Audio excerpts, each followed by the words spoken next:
I lost the marriage. That part is easy to say now.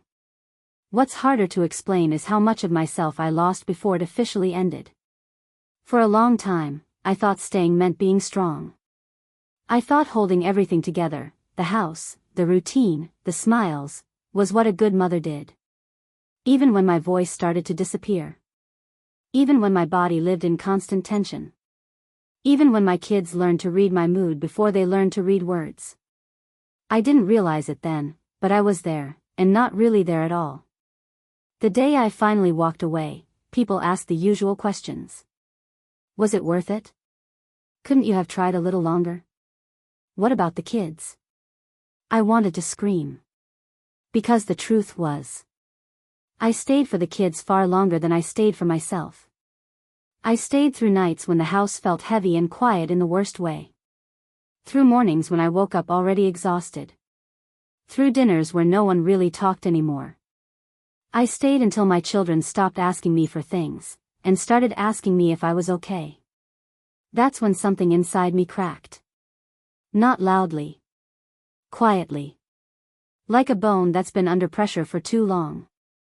The marriage didn't end all at once. It ended in pieces. In unanswered questions.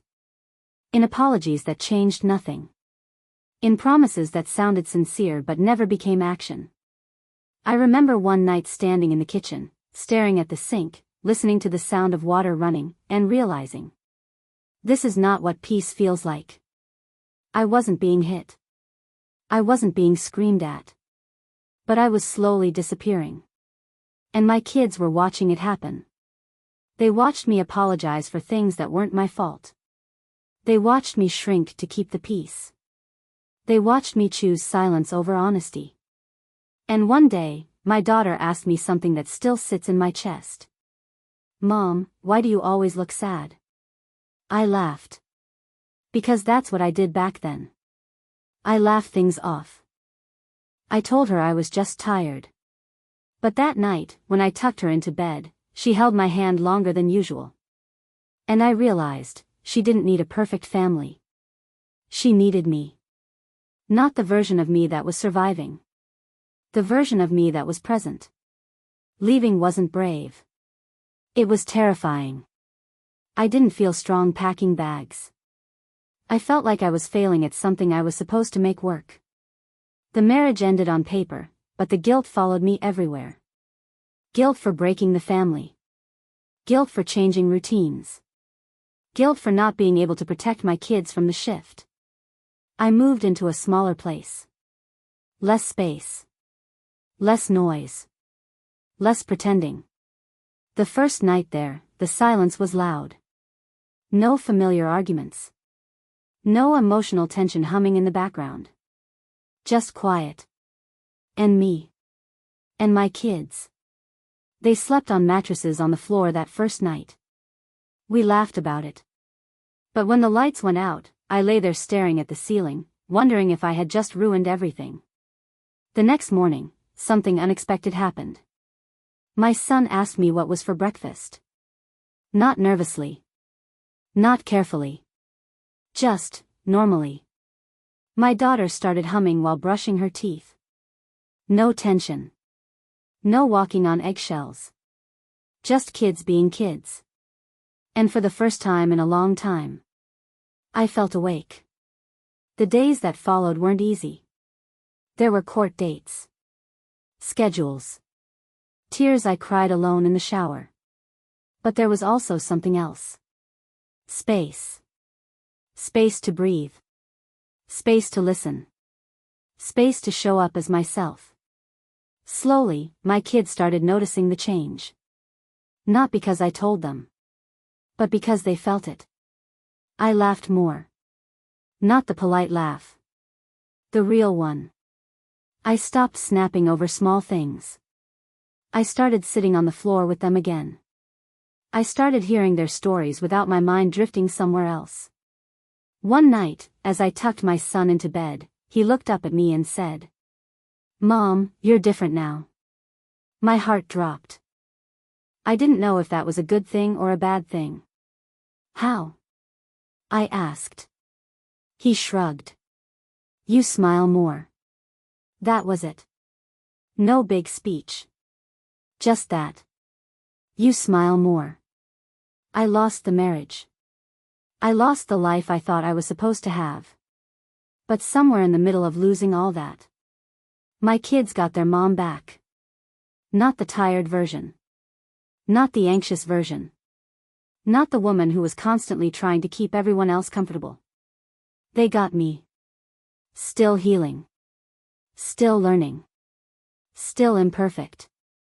But present. That doesn't mean everything magically became easy. There were days I doubted myself. Days the loneliness hit hard. Days the guilt came back uninvited. But now, when my kids run into my arms, they're not hugging someone who's barely holding herself together. They're hugging a woman who chose honesty over illusion. I didn't win in the way people like to measure success. I didn't save the marriage. But I saved something else. I saved my ability to be fully there for my children. And in the quiet moments, the bedtime stories, the shared laughter, the peaceful mornings, I know this much is true.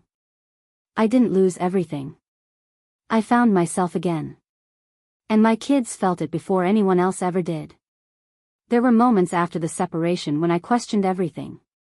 Moments when I wondered if I had confused relief with freedom. When the house was too quiet.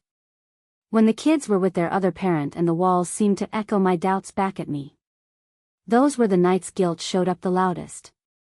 Not because I missed the marriage. But because I was afraid I had chosen myself at the cost of their stability. People don't talk enough about that part. The part where you leave something broken and then spend months wondering if staying broken would have been easier. I would sit alone at the kitchen table, staring at the same spot on the wall, asking myself questions that had no clean answers. Did I do the right thing? Will they resent me someday? Did I take something from them they can never get back? And then the door would open. Small footsteps would run down the hallway. And my kids would be home. They'd drop their bags, start talking over each other, asking me questions about dinner, about school, about things that mattered right now. Not once did they ask me why the marriage ended. Not once did they ask me to go back. They asked for snacks. For help with homework. For bedtime stories. And slowly, quietly, I began to understand something I had missed for years. Kids don't need perfection. They need presence. Before, I was physically there, but emotionally distant. My mind was always somewhere else. Trying to manage tension. Trying to predict moods. Trying to keep the peace at any cost. Now, the peace wasn't something I had to maintain. It was something we were building. Together.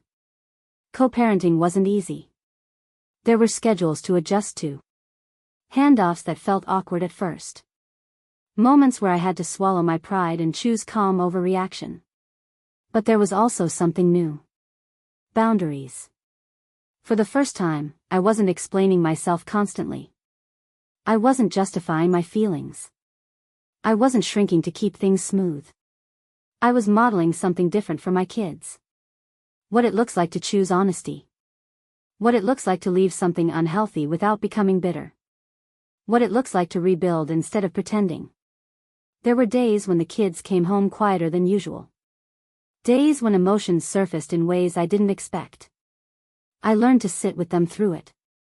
Not rush it. Not fix it. Just listen. One afternoon, my daughter climbed into my lap and said, "I like it here." Just that. No explanation. No comparison. I held her tighter than she realized. Because in that moment, I knew. She felt safe. The house didn't have more space. But it had more air. Laughter started showing up again. Not forced. Not polite. Real laughter. The kind that fills a room and lingers. I started noticing little things. My son asking me to play instead of sitting quietly on his own. My daughter talking freely instead of checking my face first. They weren't bracing themselves anymore. Neither was I. That's when it hit me. The marriage had taken more from us than I wanted to admit. It had taken my softness, my patience, my joy. And walking away gave me the chance to bring those things back. Not instantly. Not perfectly. But intentionally. There were still hard days. Days I cried in the shower. Days I questioned my strength. Days I felt lonely in ways that surprised me. But even on those days, I was more present than I had ever been before. And my kids felt it. They felt the difference in my voice. In my touch. In the way I showed up for them, fully, honestly, without distraction. I didn't lose the marriage because I failed. I lost it because I chose not to lose myself. And in doing that, my kids finally got their mom back. Not the version who was surviving. The version who was alive. The version who could breathe again. The version who could love them without fear. If you're standing where I once stood, wondering if leaving makes you weak, wondering if staying makes you strong, wondering if your kids will understand one day, I want you to know this. Children remember how you made them feel. They remember safety. They remember warmth. They remember presence. I didn't give my kids a perfect story, but I gave them something real. And in the end, that mattered more than anything else I ever tried to hold together.